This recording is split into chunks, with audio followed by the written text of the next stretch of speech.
Pus uma série de vídeos explicando o que tem acontecido praticamente em tempo real em Gaza. Mas eu percebi que a gente precisa também falar sobre tudo o que está acontecendo, inclusive as questões referentes à ONU. Porque eu percebo que as pessoas estão muito perdidas, mas principalmente as consequências do que ocorre em Gaza para o resto do mundo. Porque eu ouço muita gente falando como se não fosse ter nenhum tipo de consequência. Como se o que acontecesse em Gaza fosse uma ilha. E a gente não precisa ligar para isso porque não é um problema nosso. Na verdade, é um grande problema nosso. Então, eu resolvi fazer uma espécie de retrospectiva, desde o gatilho que fez com que Gaza fosse invadido, porque foi um gatilho, não o início de uma guerra, e até as dificuldades de controlar Israel nesse processo. No dia 7 de outubro, a gente teve um ataque terrorista do grupo Hamas a Israel. E por que eu estou falando do ataque terrorista? Alguns vão dizer que o Hamas é um grupo terrorista e outros vão dizer que não, que é um grupo político que tem atos extremos, mas que ele cometeu um ato terrorista. Quando eu falo que é um grupo terrorista que tem um ato extremo, é porque a ONU não considera o Hamas um grupo terrorista, porque o Hamas é um grupo político também. Eu, de uma certa forma, se fosse fazer uma comparação técnica do Hamas com algum outro grupo que existe, eu faria essa comparação, por exemplo, com as Farc, aqui da América Latina, ou o Sendero Luminoso, no Peru, que são dois grupos muito famosos de guerrilheiros que tiveram atitudes extremas, mas também eram grupos políticos. Eu poderia dizer que o Hamas é um grupo guerrilheiro que tem atitudes extremas. E uma das principais atitudes que ele teve no dia 7 de outubro foi a invasão em Israel, onde levou a óbito 1.200 pessoas. No dia 7 de outubro, quando o Hamas invade Israel, é a primeira vez que Israel é invadido. Israel já passou por várias situações, mas ela nunca tinha sido invadida efetivamente.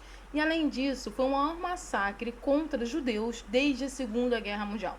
Então isso foi um grande gatilho para o povo israelense. O problema é que a liderança política de Israel é uma liderança de extrema direita, que é o Netanyahu, que já tinha vários questionamentos internos, inclusive pela população de Israel. E o Netanyahu utiliza o que acontece no dia 7 de outubro como um gatilho para colocar em prática um plano que não é novo e que já tinha sido falado várias e várias vezes pelo grupo político dele, que é uma espécie de colonização de Gaza. É uma espécie de retomada do território de Gaza e expulsão. Inclusive, existe um documento que apareceu lá no início, lá no mês de outubro, do Ministério da Inteligência, que sugeria que os 2 milhões de palestinos fossem deslocados de Gaza e fossem para o Egito. Era tanta coisa acontecendo ao mesmo tempo que muita gente não deu atenção a esse documento. E por que esse documento é importante? Porque ele mostra que já existia uma motivação de Israel para a retirada dos palestinos. No início, nas primeiras semanas de ofensiva de Israel em Gaza, as pessoas não queriam acreditar que estava rolando uma limpeza étnica ou um genocídio. Mas a gente já estava avisando que tudo levava a isso. Os alvos eram civis, você vê famílias inteiras morrendo. Era uma situação muito complicada. Hoje, a gente tem mais de 20 mil mortos em Gaza, oficialmente, porque se sabe que no norte de Gaza foram feitos verdadeiros massacres e não tem dados oficiais do que aconteceu pós-deslocamento, né? Pessoas ficaram e outros saíram. Se a gente parar para pensar que Gaza tem 2 milhões e 300 mil habitantes e que mais de 20 mil pessoas já foram assassinadas nessa guerra, a gente está falando mais ou menos de 1% da população de Gaza assassinada em menos de 3 meses numa guerra. Quando a gente tem esse número tão assustador, a gente está falando sim de limpeza étnica, de genocídio. Além disso, todo o processo de ofensiva de Israel em Gaza descumpriu todos os protocolos internacionais conhecidos. A gente tem legislações que protegem os civis. São legislações de Genebra, são legislações do Tribunal Penal Internacional e todas elas, todas, absolutamente todas, foram descumpridas. Israel gabaritou o Código de Roma, que é o TPI, que fala de crimes contra a humanidade, crimes de genocídio e crimes de guerra. Além do fato também de ter rasgado a Carta das Nações Unidas. E aí a gente viu um verdadeiro embate nos últimos 3 meses no Conselho de Segurança da ONU entre Israel e os outros países. Importante dizer que nesse momento Israel está completamente isolada politicamente e diplomaticamente. Israel só sobrevive porque tem um fortíssimo apoio dos Estados Unidos, que é um fiador do que acontece em Gaza. Mas se por acaso acontecer alguma situação, os Estados Unidos precisam largar de mão Israel, Israel fica completamente sozinho no Oriente Médio com um alvo nas costas, porque cometeu várias atrocidades em Gaza. Cometeu não, ainda comete. O que a gente vê no Conselho de Segurança é o embate de forças políticas querendo parar aquilo. Primeiro que os outros países do Oriente Médio não querem a expansão da guerra, porque sabem que se a guerra se expandir, Os Estados Unidos ganha muito com isso, porque os Estados Unidos têm um interesse enorme na desorganização do Oriente Médio, e o Oriente Médio fica numa situação complicada, porque eles estão em crescimento. É importante lembrar que a Arábia Saudita, que o Egito se reorganizou economicamente, a Arábia Saudita está crescendo, o Irã está crescendo, vários players regionais ali estão crescendo e não querem confusão, não querem guerra. Então, para eles não é interessante que o conflito aumente, mas também para eles não é interessante que aconteça um massacre muçulmano, palestino, de palestinos cristãos também, no quintal deles. Isso é muito grave. Então, o que a gente vê no Conselho de Segurança é uma queda de força.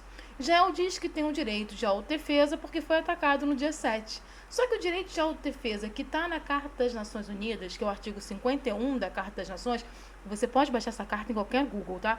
Joga no Google ali e aparece Carta das Nações Unidas. Ele diz que esse direito de autodefesa, ele não é prolongado e ele tem que ser medido de acordo com o ataque sofrido. Ou seja, ele já é considerado errado, porque esse direito de autodefesa em Gaza, ele já é desproporcional. Além disso, já ultrapassou o direito de autodefesa há muito tempo. Mas existem alguns detalhes aqui que é importante a gente falar. Enquanto milhares de palestinos estão morrendo em Gaza ou estão ficando com várias sequelas dos ataques, perdendo as suas casas, é importante a gente dizer que os 2.300.000 palestinos já foram deslocados de suas casas. Eles já não estão mais nas suas casas, eles se deslocam o tempo todo. Deslocamento forçado é crime de guerra, é crime contra a humanidade e também entra em crime de genocídio. É importante lembrar também que essas pessoas não têm autorização para deixar Gaza, porque Israel controla a fronteira com o Egito e impede a saída de qualquer pessoa de Gaza, ou seja, as pessoas estão confinadas num grande gueto que está sendo bombardeado 24 horas por dia, além da proibição de entrada de água, de alimentos, de qualquer tipo de ajuda humanitária. Ou seja, é um campo de concentração pós-moderno. Por que eu falo pós-moderno? Porque como a gente vê algumas cenas lá de dentro, como a gente vê foto, como a gente vê vídeo, como a gente tem internet, muita gente não consegue compreender a complexidade do que acontece em Gaza, e aí Israel se aproveita disso. Mas é um campo de concentração, tá, gente? As pessoas estão morrendo de fome, estão morrendo de sede. Nesse momento, há 400.000 pessoas com insegurança alimentar grave em Gaza.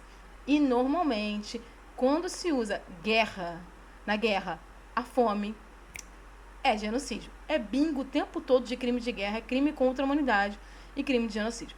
E aí, a única coisa que poderia parar essa ofensiva efetivamente é o Conselho de Segurança.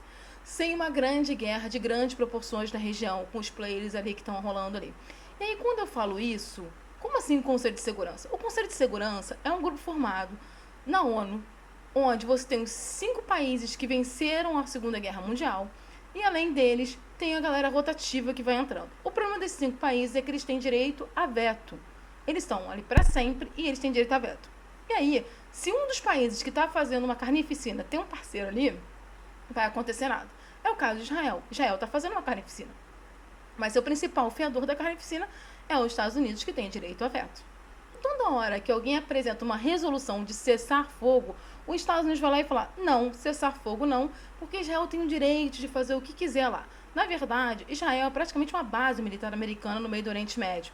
Ela é lá aos olhos dos Estados Unidos no Oriente Médio. E é justamente por isso que os Estados Unidos têm que falar que Israel pode tudo ali naquela região. Não pode, mas os Estados Unidos continua dizendo que pode tudo.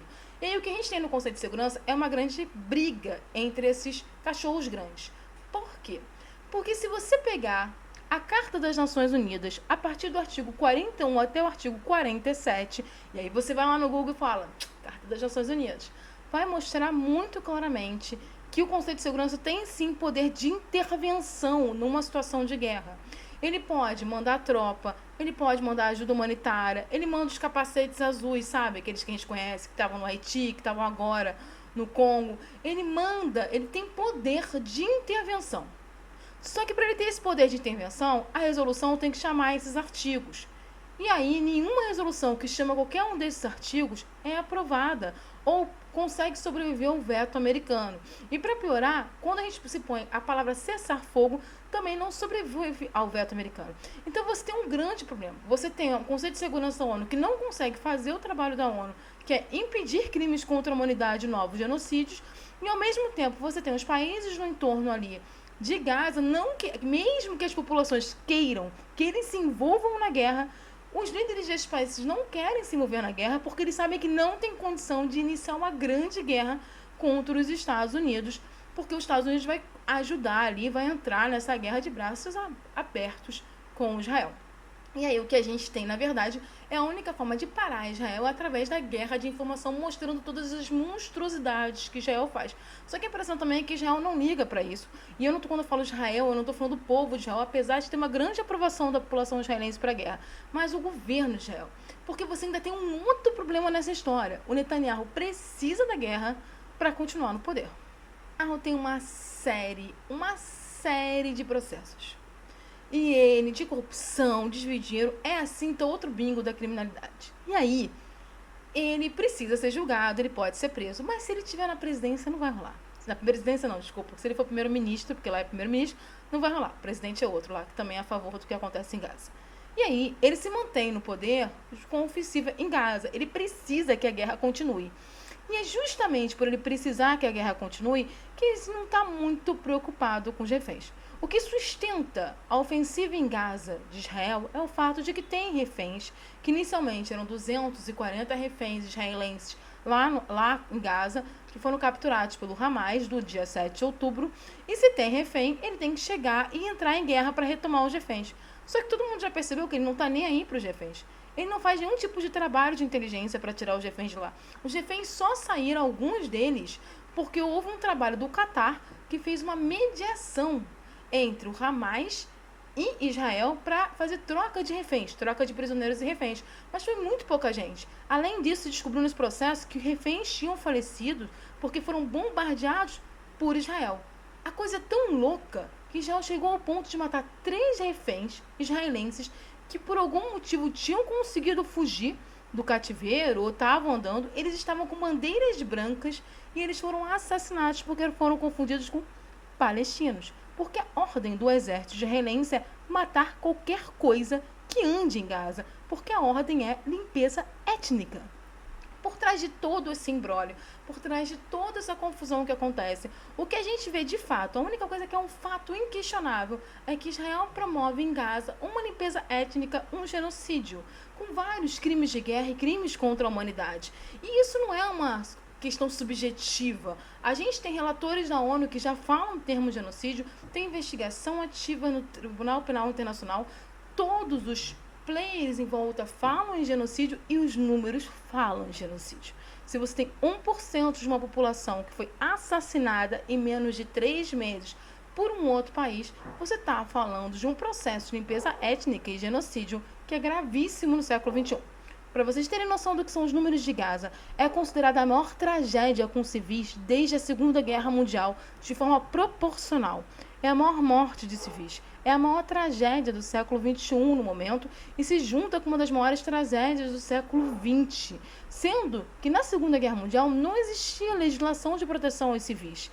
A legislação de proteção aos civis, de proteção contra genocídio, crimes de guerra e crime contra a humanidade foram fortalecidas efetivamente pós-Segunda Guerra Mundial por causa dos 60 milhões de mortos na Segunda Guerra Mundial. E aí foi criado tanto a ONU e logo depois foram criados os vários artigos de proteção para os civis. Mas o que a gente vê é que Israel desrespeita tudo isso porque existe um projeto político da extrema-direita de Israel de tomar Gaza e anexar Gaza ao território israelense para mostrar força e poder na região. Anexo eles e, se vocês me questionarem, anexo vocês. Porque é isso que eles estão falando nesse momento, inclusive para o Líbano e para o Irã. Eles fazem isso porque, na verdade, eles são uma grande base militar americana ali. E aí a gente questiona até que ponto esse apoio americano vai proteger Israel de todo esse ódio que está sendo criado. E quando eu falo ódio contra o país, no sentido de estar fazendo um genocídio. De verdade nessa história é que a gente está terminando 2023 sem uma solução efetiva do que ocorre em Gaza.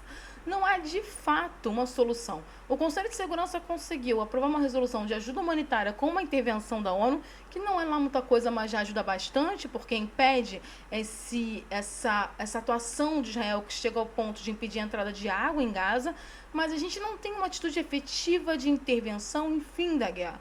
Não há negociação, porque o Netanyahu não quer negociar, porque se ele negociar pelo fim da guerra ele sai do governo, então o interesse dele. Não há uma pressão suficientemente forte da população israelense que ainda não entendeu que o Netanyahu destruindo Gaza coloca Israel numa situação de muita vulnerabilidade e perigo para a região, e inclusive internacionalmente, que o país começa a ser muito mal visto, e não há também, os órgãos internacionais, uma demonstração de controle efetivo desse caos. Ninguém consegue nem diplomaticamente, nem belicamente controlar Israel. E meu grande medo é quando alguém resolver controlar Israel belicamente, porque aí sim a gente vai ter uma guerra de grandes proporções na região. Mas a gente termina 2023 com uma Gaza completamente destruída. E quando eu falo completamente, não é retórica, gente. Hospitais, escolas, tudo destruído. Um território que está sendo completamente destruído para ser tomado. Uma quantidade enorme de falecimentos, uma quantidade enorme de crianças mortas. E o mais triste, uma vergonha para a humanidade. Porque isso vai virar aquele fato histórico que daqui a 30, 40 anos os nossos filhos, netos vão olhar para a gente e falar assim: como é que vocês permitiram que isso acontecesse? Era a pergunta que a gente fazia para a galera da década de 40, né, na Europa. E a gente vai ouvir essa pergunta: como é que a humanidade permitiu, mesmo assistindo todas essas imagens, que uma população inteira sofresse genocídio e ninguém fez nada? Essa é a grande questão. Quando o genocídio é feito por quem manda no mundo, ninguém faz nada.